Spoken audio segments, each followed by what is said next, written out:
Good day everyone. My name is Victor Emil Jr. from BSBED Bachelor in Secondary Education, major in Science.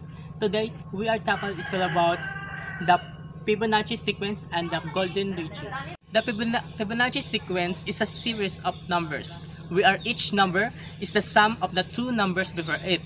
The golden ratio is the ratio between two numbers in the Fibonacci, and it's approximately equal to 1.618.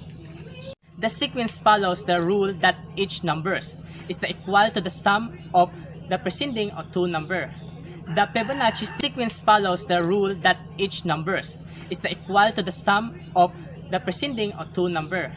The Fibonacci sequence begins with the following 14 integers.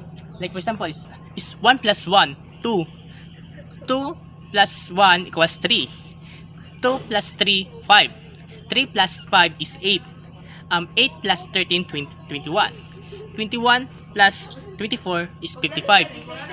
55 plus 89 plus 144 is 233. So, each number starting with the third address of described formula.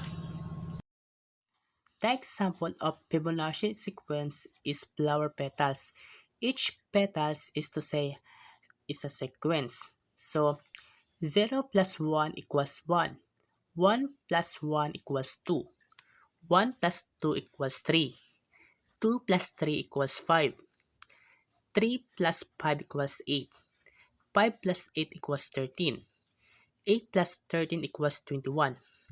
This is a Fibonacci sequence, and each sequence of numbers is starting with 0 and 1 that steadily increases, and where each number is equal to the of the sum preceding two numbers.